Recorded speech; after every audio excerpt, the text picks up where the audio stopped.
اللهم صل على محمد وآل محمد وعجل فرجهم.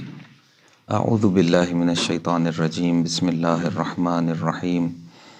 الحمد لأہلہ والصلاة علی اہلہا. اللہم صل علی علی بن موسیٰ الرضا المرتضی الامام التقی النقی وحجتک علی من فوق الارض ومن تحت الثری الصدیق الشہید صلاة کثیرة تامة زاکیة متواصلة متواترة مترادفة کافضل ما صلیت علی احد من اولیائک. ایک اور صلوات بھیجیے گا خاندان اہل اللهم صل على محمد وآل محمد وعجل فرجهم. انتہائی خوش قسمت ہیں آپ دوست کہ جو ان خاص ایام میں، ایام فاطمیہ میں عازم مشہد مقدس ہیں. پروردگار آپ سب کو سلامت رکھے، ہم سب کو توفیق عطا فرمائے ان پاک ہستیوں کی بارگاہ میں بار بار حاضر ہونے کی. زیارت کے حوالے سے کہا گیا کہ کچھ گفتگو کی جائے یہاں پر آج. آداب زیارت بہت زیادہ ہے، ثواب زیارت بہت زیادہ ہے. بہت سی چیزیں ایسی ہیں کہ جو یہاں بیان نہیں ہو سکتی ہیں. خود ایک زیارت کا عنوان ایسا ہے کہ اس کے لیے کئی جلسات چاہیے، اور اس میں کوئی مبالغہ نہیں ہے. حقیقت ایسی ہے کہ اگر زیارت کا عنوان ہی زیر بحث لایا جائے اور اس پر بات کی جائے کہ زیارت کیا ہے، زیارت کی حقیقت کیا ہے، زیارت کا ثواب کیا ہے، زیارت کا فلسفہ کیا ہے، زیارت کے آداب کیا ہیں، اور اس سے متعلق بہت سی چیزیں، تو کئی جلسات درکار ہیں. آپ طلاب ہیں اور آپ سے توقع بھی یہی ہے کہ انشاءاللہ ان چیزوں کو دیکھیں گے، مطالعہ کریں گے. خاص کر اس سفر زیارتی میں کوشش کریں گے کہ اپنے باقی مطالعات کے ساتھ ساتھ ان چیزوں پر بھی توجہ رکھیں گے، وقت نکالیں گے ان چیزوں کے لیے. آج مختصر اس وقت میں کتنی بات ہو سکتی ہے، کیا بیان ہو سکتا ہے، دیکھتے ہیں کتنا بیان ہو سکتا ہے. ثواب زیارت کے لیے میں آپ کو ریفرنس دے دوں گا. ثواب زیارت کے لیے آپ وسائل الشیعہ کے اندر روایات موجود ہیں، دیکھیے، سرچ کیجئے کہ وہ باب کس جگہ پر ہے، کس جلد کے اندر ہے. یہ خود آپ کا ایک ٹاسک ہو جائے گا کہ کتابوں سے مطالب کو کس طرح سے ڈھونڈا جاتا ہے. وسائل الشیعہ کے اندر امام رضا علیہ الصلوۃ والسلام کی زیارت کے ثواب کے حوالے سے احادیث موجود ہیں. اگر بہت شارٹ کٹ لگانا چاہتے ہیں ثواب کے حوالے سے، تو ایک گلدستہ روایات کا، ایک گلچینی ہوئی چند روایات مفاتیح الجنان کے اندر بھی موجود ہیں جو حضرت کی زیارت کے ثواب کو بیان کرتے ہیں. خالی وہی روایات دیکھ لیجئے کم سے کم، تو آپ متوجہ ہوں گے کہ کہاں جا رہے ہیں. مثلا دیکھیے گا کہ کتنے حج کا ثواب ہے اس ایک زیارت میں جو آپ ابھی کرنے جا رہے ہیں. خداوند متعال خیریت سے آپ کو لے کے جائے، خیریت سے آئیں. ہم تو آپ کی اس ہمراہی سے اس دفعہ محروم ہیں، لیکن انشاءاللہ مدیر محترم آپ کے ساتھ ہیں، اور آپ استفادہ کریں، ان سے بھی استفادہ کریں اور بہترین انداز سے زیارت کریں. حضرت کے والد گرامی نے، حضرت امام موسیٰ کاظم علیہ الصلوۃ والسلام نے، درود بھیجیے گا. اللہم صل علی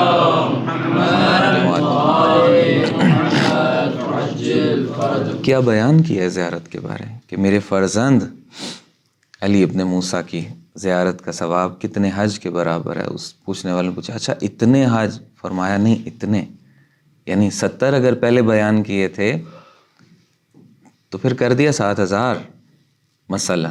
اس طرح کے فگرز موجود ہیں روایت کے اندر. پھر اس نے اور سوال پوچھا تو فرمایا مقبول حج.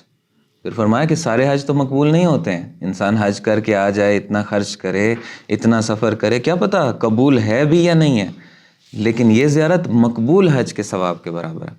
اچھا اب یہاں کنفیوژن تو آپ دوستوں کو نہیں ہے، لیکن پھر بھی میں بیان کر دوں کہ اس سے مراد کبھی بھی یہ نہیں ہوتی ہے کہ زیارت حج کی جگہ رکھتی ہے. یعنی اگر کسی کے اوپر حج واجب ہے تو وہ حج واجب ہے، اس کو ادا کرنا ہے. وہ یہ نہیں کر سکتا کہ چونکہ میں زیارت پہ گیا تھا اور مجھے حج سے زیادہ ثواب مل چکا ہے اور مقبول حج کا، لہٰذا اب حج میرے سے ساقط ہو گیا. نہیں، جب بھی وجوب آئے گا، پروردگار توفیق عطا فرمائے سب کو، بار بار جائیں. ایک دفعہ اگر وجوب آ جائے، وجوب ایک ہی دفعہ آتا ہے ظاہر ہے حج کا، وجوب اگر آ جائے تو وہ کرنی ضروری ہے، حج کو ادا کرنا ضروری ہے. یہ ایک بات. ثواب کا ریفرنس میں نے آپ کو دے دیا کہ ثواب آپ دیکھیے گا کہ کتنا زیادہ ہے. وہیں پہ آپ کو وسائل الشیعہ کی روایات میں مل جائے گا، امید ہے مختلف جگہوں پہ کتابوں کے اندر مل جائے گا آپ کو. وہاں جائیں گے تو حرم شناسی کی کتابیں بھی وہاں پہ ملتی ہیں. تو جو بک سٹالز ہیں حرم کی، جہاں کتابیں حرم کی طرف سے چھپی ہوئی کتابیں ملتی ہیں، وہاں کتابیں موجود ہوں گی زیارت کے آداب کے بارے میں، دیکھ لیجئے گا. اگر وہ لے لیں تو اور بھی اچھا. وہاں ایک فرق بھی ہوگا کربلا کی زیارت میں اور مشہد کی زیارت میں، اس کو بھی دیکھیے گا. میں ابھی ان چیزوں کی طرف نہیں جا رہا ہوں. آداب بھی آپ دیکھیے گا کہ ایک غسل وہ ہے کہ جو گھر سے کر کے جانا ہوتا ہے، جو آپ نے یہاں سے کر کے جانا ہے. ایک دعا وہ ہے کہ جو آپ نے غسل کے وقت یہاں پہ پڑھنی ہے. ایک دعا وہ ہے کہ جو آپ نے گھر کی دہلیز، یعنی یہاں جیسے ہی دہلیز پر، دروازے پر، گیٹ پر پہنچیں گے وہاں پڑھنی ہے. ایک دعا ہے جو مشہد میں پہنچ کے پڑھنی ہے، وہاں پھر ایک غسل کرنا ہے، اس غسل کی دعا ہے. اس غسل کی دعا سے ملتی جلتی ہے، ایک جملہ اضافی بھی ہے اس دعا کے اندر. شروع کے جملے ایک جیسے ہیں، ایک جملہ وہاں جا کے دعا میں اضافہ ہو جاتا ہے. اہل و عیال کے بارے دعا ہے کہ اہل و عیال کو کس کے سپرد کر کے جا رہے ہیں، پیچھے والوں کو کس کے سپرد کر کے جا رہے ہیں. پھر وہاں سے جب نکل رہے ہیں زیارت کے لیے قدم بڑھا رہے ہیں، چلتے جا رہے ہیں، وہاں کی دعا ہے. پھر جب حرم میں داخل ہوں گے تو پہلی زیارت کس جگہ کھڑے ہو کے کرنی ہے، دوسری زیارت کس جگہ کھڑے ہو کے کرنی ہے، دعا کس جگہ مانگنی ہے. وہ سارے آداب لکھے ہوئے ہیں. کتاب وہاں جب آپ اٹھائیں گے زیارت کی تو اس کے اندر آپ دیکھیں گے. ایک اہم چیز آپ کو وہاں نظر آئے گی، اذن دخول، کہ جب حرم کے اندر داخل ہو رہے ہیں تو اجازت لے کے داخل ہو رہے ہیں.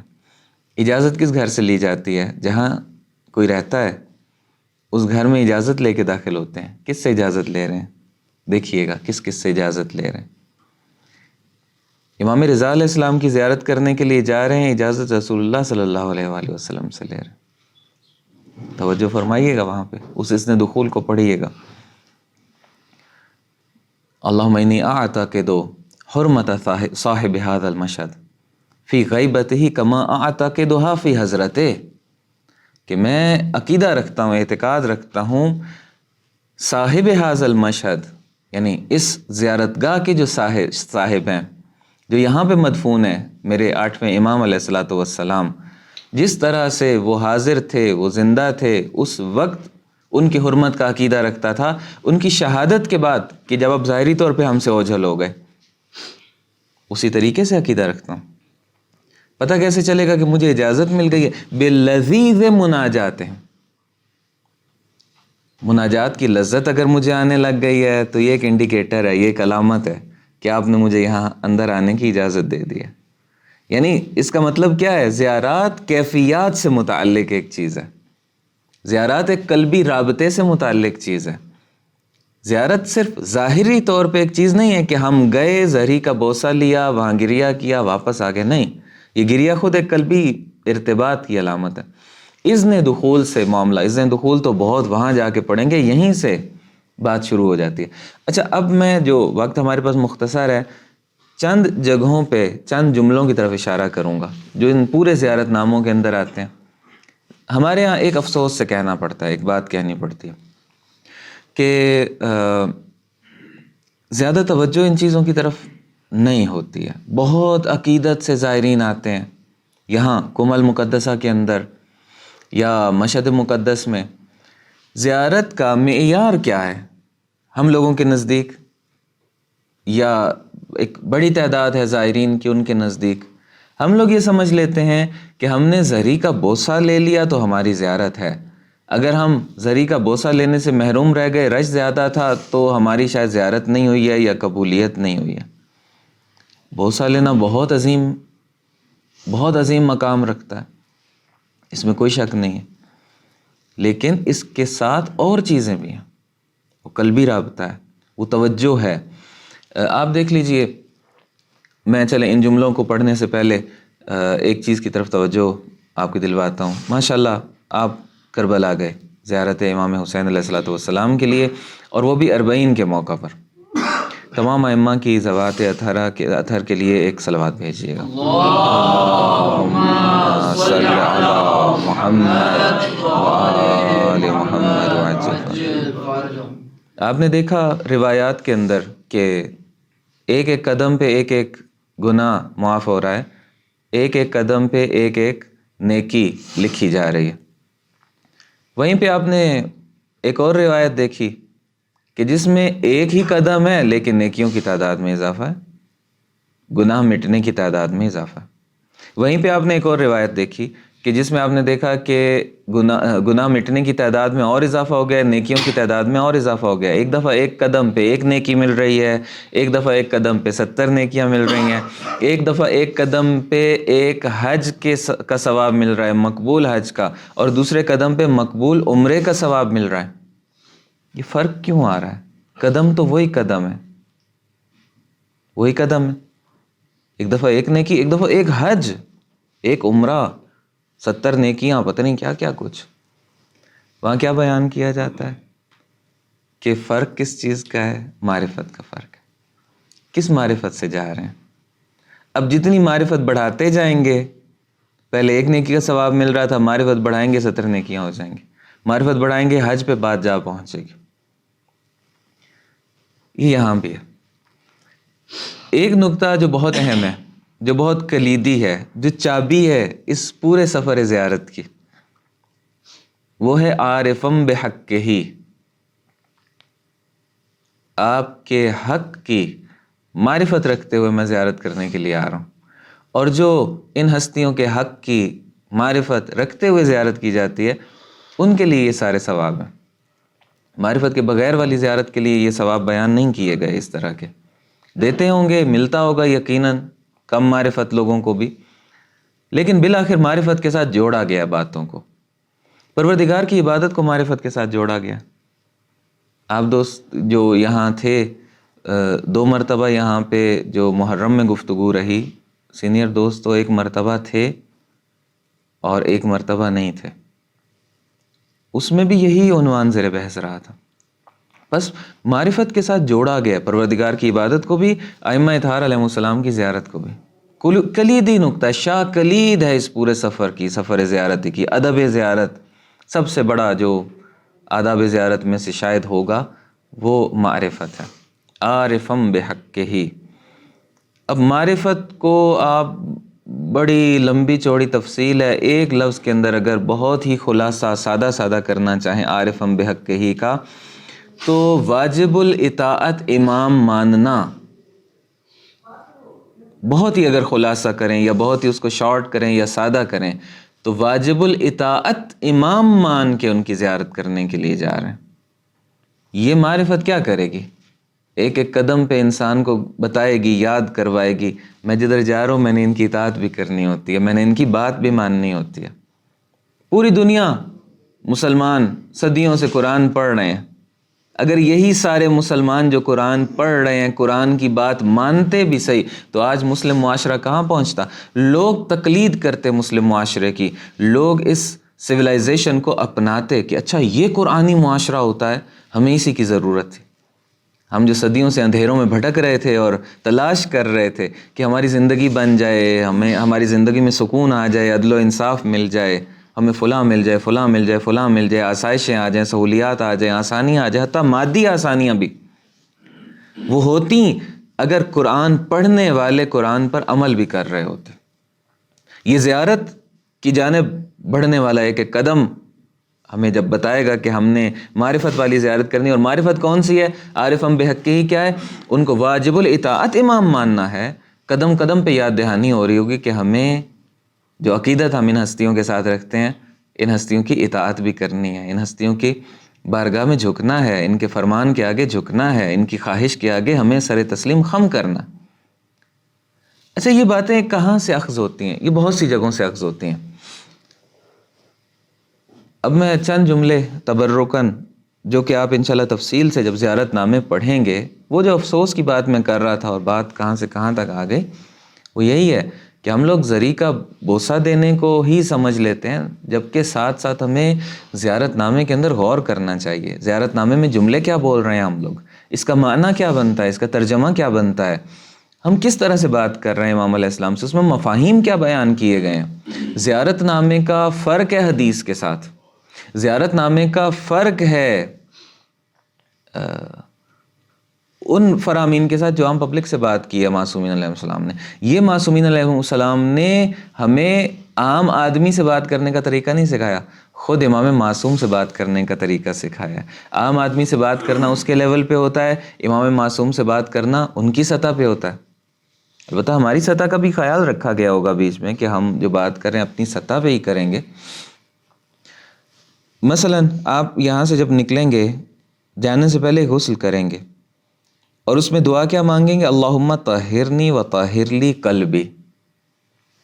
جملہ دیکھیے، آپ غور کیجئے، اللہم طہرنی، یہ جو میں غسل کر رہا ہوں پروردگار مجھے طاہر کر دے، یہ پانی میرے بدن کو طاہر کر رہا ہے، ساتھ ساتھ قلبی جو کیفیات میں وہ یہیں سے شروع ہو جاتی ہے بات، وطہر لی قلبی، میرے دل کو پاک کر دے۔ یعنی میں جس زیارت پہ جا رہا ہوں وہاں ظاہری پاکیزگی کی بھی ضرورت ہے، بدن کا پاک ہونا بھی ضروری ہے، دل کا پاک ہونا بھی ضروری ہے۔ زیارت سے حاصل تب کر پاؤں گا، ہم بعض دفعہ جاتے ہیں حاصل کیے بغیر شاید آ جاتے ہیں، البتہ وہ تو نہیں بھیجتے ہوں گے نا خالی ہاتھ، لیکن اگر قلبی طہارت کے ساتھ جائیں گے تو شاید پہلے سے زیادہ حاصل کر پائیں گے۔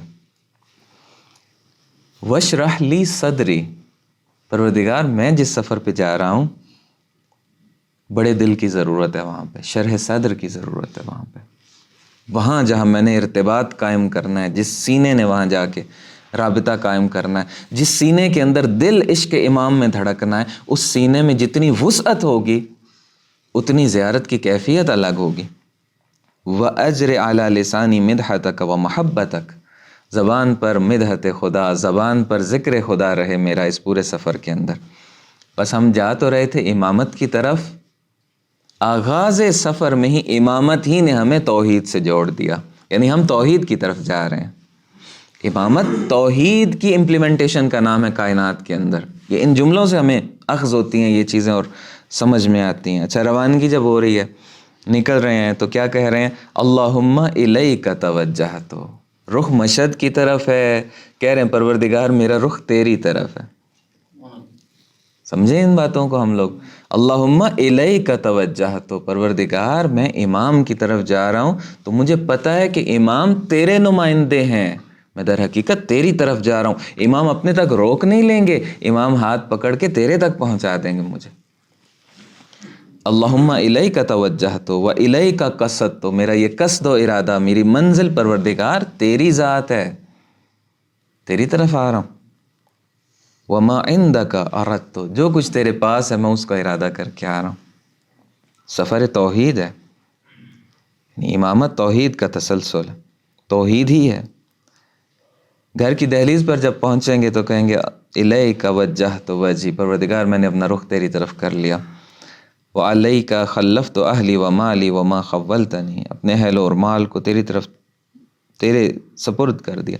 جہاں بھی پروردگار کی طرف رہا ہوں، پیچھے امانتیں بھی اسی کے پاس چھوڑ کے جا رہا ہوں۔ یہ پروردگار کا حضور ہے ہر جگہ پر، پروردگار کا وجود ہے ہر جگہ پر، کہ جہاں جا رہا ہوں وہاں بھی پروردگار ہے، جہاں چھوڑ کے جا رہا ہوں ان سب چیزوں کو وہاں بھی پروردگار ہے۔ امانتیں بھی خدا کے سپرد کر کے جا رہا ہوں۔ جیسے وہ ہے نا جملے ہیں، جب ہم دنیا سے فرار کرتے ہیں تو جب پناہ کہاں لیتے ہیں؟ خدا کے پاس لیتے ہیں۔ خود خدا کے خوف سے جب بھاگتے ہیں تو پناہ کہاں لیتے ہیں؟ خود خدا کے پاس لیتے ہیں۔ اس کی مثال اور تشبیہ ایک ماں سے دی گئی ہے نا، آسانی سے بات سمجھنے کے لیے، حالانکہ فرق بہت ہے، زمین تا آسمان فرق ہے، پھر بھی تقریب ذہن کے لیے۔ ماں جب بچے کو بہت ڈانٹنے اور مارنے لگتی ہے نا، بہت چھوٹا بچہ ہوتا ہے، بہت معصوم بچہ ہوتا ہے، وہ ماں ہی جو اس کو سزا دینے لگی ہے، ماں کی سزا سے بچنے کے لیے بھاگ کے خود اسی ماں سے لپٹ جاتا ہے۔ ہم یہی کرتے ہیں انسان، خدا کی سزا سے بچنے کے لیے خود دامن توحید میں پناہ لیتے ہیں، خود خدا کی طرف بھاگتے ہیں۔ پھر جب مشہد میں پہنچیں گے وہاں جو غسل کریں گے، غسل کے یہی جملے، کچھ اضافی جملے بھی ہیں، ان قوام دینی التسلیم لامرک والاتباع لسنت نبیک۔ دین کا استحکام کس چیز کے اندر ہے؟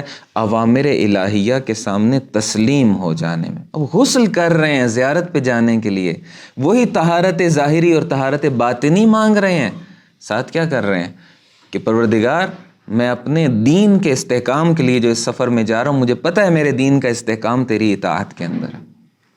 یعنی یہ زیارت کیا کروا رہی ہے؟ بار بار ان جملوں سے دیکھیں کہاں لے جا رہی ہے، اطاعت خدا کی وادی میں لے کر جا رہی ہے یہ زیارت۔ میں اپنے دوستوں سے، زائرین سے بعض دفعہ کوئی مل جائیں کربلا نجف میں، تو ان سے کہتا ہوں جب بھی ہم وہاں پہ ہوں، کوفہ جائیں، مولا علی علیہ السلام کی حکومت کے مرکز، مولا علی علیہ السلام تک ہم جاتے ہیں۔ مولا علی علیہ السلام مسجد، کون سی مساجد ہیں وہاں پہ؟ مسجد کوفہ اور مسجد سہلہ۔ مسجد سہلہ کے اعمال دیکھیں، مسجد کوفہ کے اعمال دیکھیں، 2 رکعت یہاں پہ پڑھنی ہے، 2 رکعت یہاں پہ پڑھنی ہے، 2 رکعت یہاں پہ پڑھنی ہے، 2 رکعت یہاں پہ پڑھنی ہے، 2 رکعت یہاں۔ ٹائم لے کے جانا پڑتا ہے کوفہ کی زیارات کے لیے، وقت لے کے جانا پڑتا ہے، طاقت لے کے جانا پڑتی ہے۔ اس سے پہلے انسان کو اچھا خاصا ریسٹ کرنا ہوتا ہے تاکہ وہاں پہ وہ عبادتیں کر سکے۔ اتنی نمازیں پڑھواتے ہیں وہاں پہ۔ انسان گیا تھا مولا کائنات کے پاس، مولا کائنات نے جھکا دیا پروردگار کے سامنے وہاں پہ۔ دیکھیے امامت کہاں لے کے جاتی ہے انسان کو، توحید کے سامنے جھکاتی ہے امامت۔ ہم لوگوں نے فرق قائم کر دیے ہیں پتہ نہیں کہاں سے، اور لے کے مطالب اور کیسے۔ کیا کہہ رہے ہیں؟ ان قوام دینی التسلیم لامرک والاتباع لسنت نبیک۔ اب امر خدا میں تسلیم کیا ہے؟ نبی اکرم صلی اللہ علیہ وآلہ وسلم کی سنت کی اتباع ہے، اور نبی گرامی اسلام صلی اللہ علیہ وآلہ وسلم کی سنت کیا ہے؟ معصومین علیہ السلام کی سیرت کے اندر وہ ملتی ہے ہمیں۔ بس یہ سارا ایک ہی تسلسل ہے۔ بس میں تھوڑی سی باتیں اور کہہ دوں، پھر انشاءاللہ آپ خود جا کے وہاں پہ زیارت نامے کو پڑھیے گا، ہماری نیابت میں بھی زیارت کیجیے گا۔ ہر اس مومن کی نیابت میں جو نہیں جا سکا ہے آج تک، دنیا سے چلا گیا، زیارت کے لیے نہیں حاضر ہو سکا، دنیا میں ہے نہیں آ سکتا ہے، آیا ہے لیکن اس وقت نہیں ہے، سب کی نیابت میں نیت کریں اور پروردگار خدا آپ کے ثواب میں اضافہ کر دے گا انشاءاللہ۔ اس کے بعد بہت کچھ ہے، مثلاً چل کے جائیں تو کس انداز میں چل کے جائیں؟ وقار کے ساتھ، ادب کے ساتھ چلیں، وہاں پہ اللہ اکبر کہتے ہوئے جائیں، لا الہ الا اللہ کا ذکر کرتے ہوئے جائیں، سبحان اللہ کہتے ہوئے جائیں، الحمدللہ کہتے ہوئے جائیں۔ اس کے بعد وہاں جا کے کھڑے ہوں تو پھر توحید کا تذکرہ ہے پہلی زیارت کے اندر۔ اچھا پہلی زیارت کہاں کھڑے ہو کے آپ کریں گے؟ ڈائریکشن کیا ہوگی؟ حضرت کے چہرے کی طرف آپ کا چہرہ ہوگا۔ حضرت کا چہرہ کس طرف ہے؟ قبلہ رخ، قبلہ رخ۔ تدفین کس طرف ہوتی ہے؟ ہمارے ہاں بعض جگہوں پہ غلط ہے، سیدھا یا بہت تھوڑا سا لٹا دیتے ہیں، اس طرح کروٹ بدل کے قبلہ رخ لٹانا ضروری ہوتا ہے ہماری جب رحلت ہو جائے اور مرحومین ہوں۔ آپ لوگ موجود ہوئے اور ہماری رحلت ہو گئی تو آپ بھی ان آداب کا خیال ہمارے لیے رکھ لیجئے گا انشاءاللہ۔ پروردگار آپ سب کو سلامت رکھے۔ تو وہ ہمارا کیا رخ ہوگا؟ حضرت کے چہرے کی طرف ہوگا، یعنی ہم پشت بقبلہ کھڑے ہوئے اور زیارت پڑھ رہے ہیں۔ کیا راز ہے کیا نہیں ہم نہیں جانتے اس بات کو، لیکن ایک راز کربلا میں امام حسین علیہ السلام نے بتا دیا تھا کہ جب روح کعبہ کربلا جا رہی ہو تو کعبہ کے گرد طواف کرتے رہ جانا گمراہی ہوا کرتا، چونکہ روح کعبہ جب کربلا چلی گئی ہے تو اب فقط وہاں پہ بدن رہ گیا ہے۔ اقبال نے اسی لیے کہا تھا کہ بیاں سر شہادت کی اگر تفسیر ہو جائے، مسلمانوں کا قبلہ روضہ شبیر ہو جائے۔ اب ان باتوں سے مراد اقبال کی بھی یہ نہیں ہے کہ ہم نے حج چھوڑ دینا ہے یا بیت اللہ کو چھوڑ دینا ہے، مراد یہ ہے کہ روح بیت اللہ کربلا میں ہے، روح بیت اللہ مدینہ میں ہے، روح بیت اللہ نجف اشرف میں ہے، روح بیت اللہ مشہد میں ہے، سامرہ و کاظمین میں۔ روح بیت اللہ اس وقت نہ جانے کہاں پر ہے، پردہ غیبت میں ہے۔ آپ دوستوں کی عدم موجودگی میں یہاں پر ایک سلسلہ انشاءاللہ ہونے جا رہا ہے جمعہ کے دن، یکم جمادی الثانی کو، بی بی سلام اللہ علیہ کے حرم سے علماء زائرین مل کر سب مومنین جا رہے ہیں انشاءاللہ جم کران پیدل مشی فاطمیہ کرنے کے لیے، تاکہ حضرت کو امام وقت علیہ الصلوۃ والسلام کو ان کی جدہ طاہرہ کا پرسہ دے سکیں۔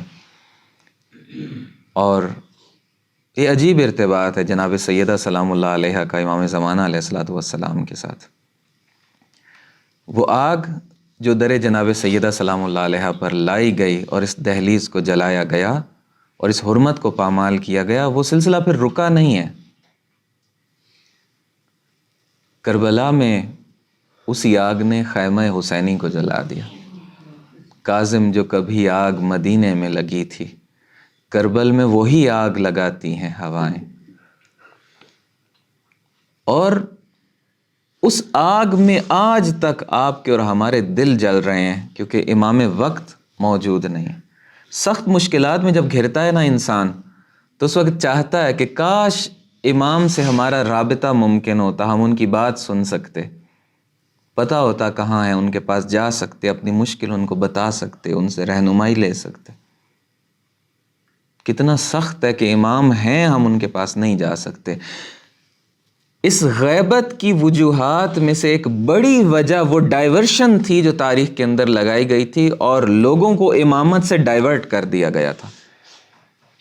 اس دہلیز پر جہاں رسول اللہ کھڑے ہو کر السلام علیکم یا اہل بیت النبوہ کہہ کر سلام کیا کرتے تھے، قرآن مجید کی آیتیں پڑھا کرتے تھے، لوگوں نے ہجوم کیا، نامحرموں نے آگ لگا دی اس دہلیز پر، جن کے وجود بھی نامحرم تھے، جن کے دل بھی نامحرم تھے، کوئی مماثلت نہیں رکھتے تھے ان معارف کے ساتھ، اس توحید کے ساتھ، اس امامت کے ساتھ۔ ظلم ہوا، ستم ہوا۔ آج امام وقت پردہ غیبت میں ہے تو اس کی وجوہات میں سے ایک وجہ یہی ہے، لوگوں کو امامت سے دور کیا گیا۔ یہ پرسہ دینے کے لیے امام وقت کی بارگاہ میں حاضر ہوں گے انشاءاللہ۔ آپ لوگ وہاں پہ ہوں گے، آپ وہاں پہ عزاداری کیجئے گا، وہاں پہ غمگین رہیے گا۔ بی بی کو ایک تسلی دی گئی تھی ان سخت ترین مصائب کے اندر، بہت سخت مصائب تھے، ان مصائب کے اندر بی بی کو ایک تسلی دی گئی تھی۔ وہ تسلی کیا تھی؟ کہ پروردگار آپ کی نسل میں سے قائم آل محمد کو قرار دے گا۔ اللہم صلی علی محمد وعلی محمد وعجل فرجہ۔ مہدی برحق علیہ الصلوۃ والسلام پلٹائیں گے اس حق کو حق کی جانب، مقام حق پر، جس حق کو غصب کر لیا گیا تھا۔ کتنا ستم کا مقام ہے کہ جگر گوشہ رسول صلی اللہ علیہ وآلہ وسلم، سیدہ نساء العالمین سلام اللہ علیہا کی قبر اطہر آج تک معلوم نہیں ہے، آج تک معلوم نہیں۔ مولا کائنات کی قبر کتنا عرصہ بعد معلوم ہوئی؟ چھٹے آقا کے زمانے میں۔ یعنی اتنا تو امت سے خطرہ تھا کہ قبروں تک کو مخفی رکھنا پڑا۔ یہ کیا ہوا؟ سوچیں، دنیا سوچے اس پہ کہ یہ کیا ہوا۔ اللہ کے رسول صلی اللہ علیہ وآلہ وسلم کی نشانی۔ ایک اہل سنت عالم دین تھے، وہ بیان کر رہے تھے کہ یہ تو بہت بعد کی بات ہے نا کہ کیا ہوا اور کیا نہیں ہوا، آئے ہی کیوں دہلیز جناب سیدہ پر۔ وہ بیان کر رہے تھے کہ حق بنتا تھا یا نہیں بنتا تھا، یہ ایک بیان کرنے کا انداز تھا۔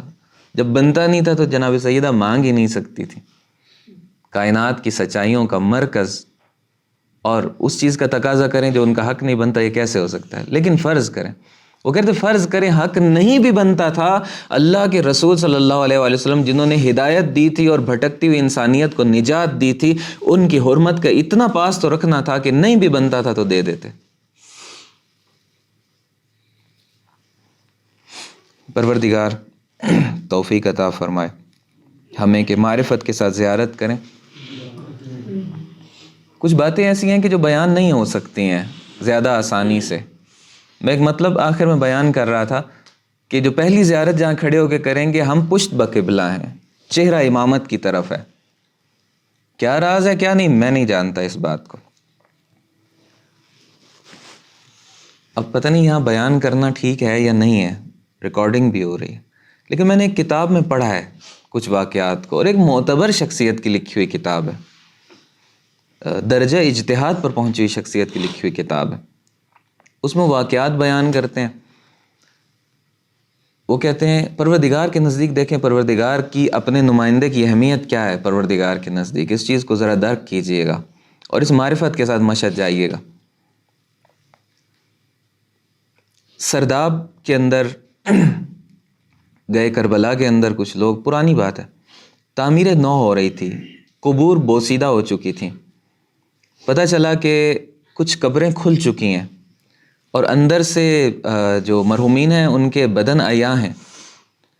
تو جو مرجع تقلید اس وقت نجف اشرف میں ہوا کرتے تھے، انہوں نے فرمایا کہ میرا انتظار کیجیے گا، میں آؤں گا، دیکھیں گے معاملہ کیا ہے، اس کے بعد اس کو میں خود بتاؤں گا شریعت کی روح سے، آیات اور روایات کی روح سے کہ کیا کرنا ہے یہاں پہ، کس طریقے سے کرنا. چونکہ وہاں پہ ادب کا بہت خیال رکھا جاتا ہے. جو بھی کوئی کام ہوتا ہے علماء سے، مراجع سے پوچھ کے وہاں پر انجام دیا جاتا ہے، چاہے تعمیرات ہیں، چاہے کوئی بھی کام ہے. عجیب منظر تھا. ایک نبش قبر، بدن تو مکفن تھا، کفن تھا اس کے اوپر. دیکھا تو اب ڈائریکشن اس طرح سے تھی کہ اگر قبلہ ابھی یہاں اس طرف ہے، میں اسی سمت میں بات کرتا ہوں، آپ کے لیے سمجھنا آسان ہوگا. اگر قبلہ اس سمت میں ہے تو چہرہ کدھر ہونا چاہیے؟ تو قبر اس رخ پہ بنے گی، ایسے. سر ادھر مرحوم کا ہونا چاہیے، پاؤں ادھر ہونے چاہیے، ادھر قبلہ ہے. امام حسین علیہ الصلوۃ والسلام کا حرم اس جگہ پر ہے، روضہ مبارک. اور اس مرحوم کی، ان مرحومین کی قبر یہاں پر ہے جہاں پہ قبر تھوڑی کھل گئی تھی اور جس کی تعمیر ہونی تھی دوبارہ سرداب کے اندر. جب لوگ اترے انہوں نے دیکھا کہ چہرہ ادھر ہونا چاہیے تھا، یعنی سر ادھر اور قدم ادھر اس مرحوم کے، اور ادھر امام حسین علیہ السلام کا روضہ تھا. لاشیں برعکس ہوئی ہوئی تھی، یعنی قدم روضہ حسینی کی طرف گوارا نہیں تھے پروردگار کو. پشت بقبلہ کر دیا ان مرحومین کو، لیکن ان کے قدم دوسری طرف تھے، لاشیں برعکس ہوئی تھی. اسی طرح کا ایک اور واقعہ بھی تاریخ کے اندر درج ہے. یہاں روضہ حسینی ہے، یہاں مرحومین کی قبریں ہیں، اور یہاں قبلہ ہے. وہی کیفیت کہ چہرہ ادھر، قدم ادھر. تو تدفین اس طرح سے ہوتی ہے کروٹ بدل کے، تاکہ سینہ اور چہرہ قبلہ کی طرف ہو جائے. پشت ہو گئی روضے کی طرف. جب نبش قبر ہوئی بعد میں تعمیر ہونی تھی دوبارہ، دیکھا کہ پشت با قبلہ ہے، چہرہ روضہ حسینی کی طرف ہے ان مرحومین کا. یہ کیا ہے؟ یہ کیا چیز ہے؟ اس کو کیا نام دیں؟ آیا اس سے توحید پہ کوئی حرف آتا ہے؟ ان کی توحید بہت ناقص ہے جن کی توحید پہ حرف آتا ہے ان باتوں سے. آیا امامت کا مقام توحید سے بڑھ جاتا ہے؟ نہیں، وہ امامت کو سمجھا ہی نہیں ہے. پھر کون کر رہا ہے قبروں کے اندر؟ پوچھا گیا جنہوں نے تدفین کی تھی، دفن کیا تھا، دفان سے پوچھا گیا کہ تم لوگ موجود تھے، تم نے کیا تھا اپنے ہاتھوں سے، تم نے اس طرح سے کیا تھا؟ انہوں نے کہا نہیں، ہم نے شریعت کے مطابق جس طرح سے شریعت بتاتی ہے ویسے تدفین کی تھی، ان کے چہرے قبلہ رخ کیے تھے ہم نے. یہ بعد میں کیا ہوا ہے ہمیں نہیں پتا اس بات کا، ہم نے نہیں کیا. یہ کون آ کے کر کے گیا؟ بس ان باتوں کو سمجھنے کی ضرورت ہے.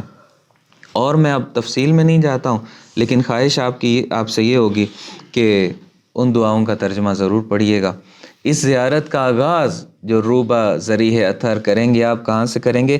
اشہد ان لا الہ الا اللہ وحدہ لا شریک لہ.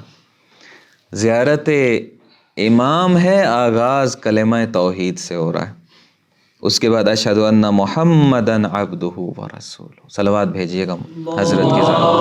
اللہم صل علی محمد وآل محمد وعجل. اس کے بعد حضرت کے سر اطہر کی طرف جائیں گے. وہاں پہ جا کے السلام علیکہ یا ولی اللہ سے جو زیارت شروع ہوتی ہے وہ زیارت پڑھیں گے. وہاں کیا کیا جملے ہیں؟ نور اللہ فی ظلمات الارض کہا گیا ہے، عمود الدین کہا گیا ہے، وارث انبیاء کہا گیا ہے. ان چیزوں کو دیکھیے گا، سمجھیے گا. اس کے بعد دعائیں ہیں، اس کے بعد وداع ہے، الوداع ہے. پھر ایک جملہ وہاں پہ ملے گا، قتل اللہ من قتلک بالایدی والالسن.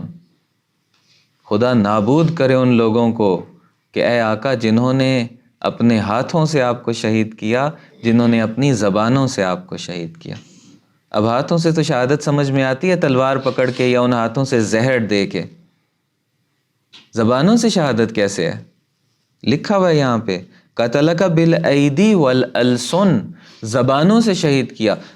انسانوں کی زبانیں بعض اتنی تیز ہوتی ہیں جو تلوار کی طرح تیز ہوتی ہیں، انسان کی شخصیت کو اذیت اور تکلیف پہنچاتی ہیں. جائیے گا تو اس معرفت کے ساتھ جائیے گا. اپنوں نے الزام لگایا تھا حضرت پہ.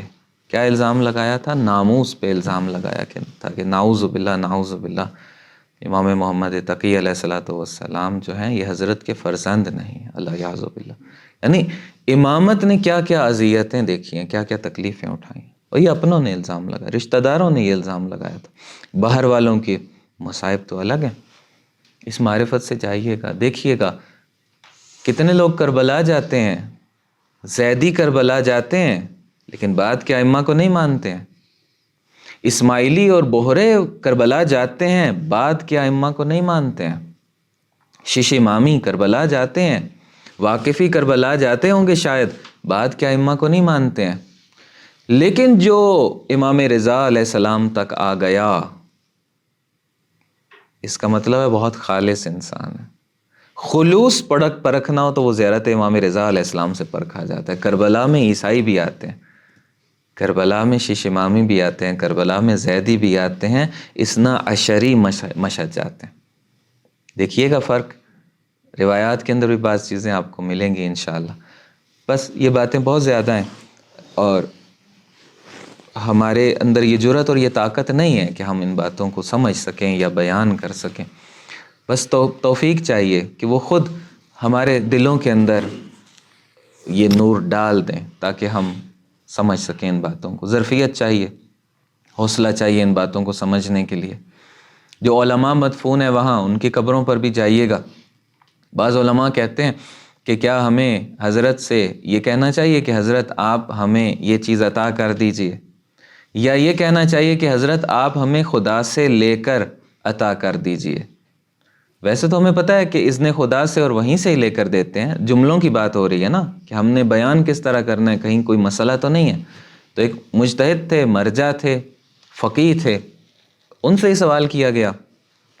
چلیں اسی پر ختم کلام آج کی بات کا کہ ہم جا کے امام رضا علیہ السلام سے اس طرح کہہ سکتے ہیں کہ آپ ہمیں فلاں چیز عطا کر دیجئے، یا نہیں یہ کہنا چاہیے کہ خدا سے لے کر دیجئے؟ انہوں نے کہا نہیں، دوسرا یہ طریقہ بہتر ہے پہلے والا، آپ عطا کر دیجئے. پھر ایک اور عالم دین سے پوچھا گیا کہ ہم کس طریقے سے حضرت سے مانگیں، رابطہ قائم کریں. انہوں نے کہا کہ بجائے اس کے کہ آپ حضرت سے کہیں جا کے کہ ہمیں فلاں چیز چاہیے عطا کر دیجئے، علم چاہیے، معرفت چاہیے، تقویٰ چاہیے، آپ کی معرفت چاہیے، توحید چاہیے، خدا چاہیے، سب اس دہلیز سے ملتا ہے. ہمیں خدا ان کی دہلیز سے ملا ہے نا. ہمیں خدا کہاں سے ملا ہے؟ گھرانہ رسالت سے ملا ہے خدا. گمراہی میں بھٹک رہے تھے ہم لوگ، تو انسانیت تو بھٹک رہی تھی، ہمیں خدا ان کے گھر سے ملا ہے، ہمیں توحید ملی ہے ان کے گھر سے. انہوں نے کہا کہ آپ بجائے اس کے کہ حضرت سے جا کے ڈائریکٹ کہیں، آپ شیخ طوسی سے کہہ دیجئے گا. آپ اتنے حضرت کے قریب نہیں ہیں جتنے وہ حضرت کے قریب ہیں، وہ جلدی بات منوا دیں گے آپ کی. بس یہ سلسلہ جو ہے یہ کوئی شرک نہیں ہے، یہ سلسلہ کوئی گمراہی نہیں ہے، یہ ایک قلبی رابطے کا سلسلہ ہوتا ہے. اور حضرت اذن خدا سے کائنات میں تصرف کرتے ہیں، وہ کام کرتے ہیں کہ جو عام روٹین میں ہمارے نہیں ہو رہے ہوتے ہیں. ہم کیا لے کے آتے ہیں یہ ہمارے اوپر، ہماری معرفت پہ ڈیپینڈ کرتا ہے، ہمارے اس قلبی رابطے پہ ڈیپینڈ کرتا ہے کہ جو ہم نے وہاں جب ذریعہ اطہر کے سامنے بیٹھنا ہے تو کس طرح حضرت سے بات. چونکہ حضرت ہیں، ہم دیکھ نہیں رہے، وہ تو ہیں، وہ تو سن رہے ہیں، تو جواب دے رہے ہیں.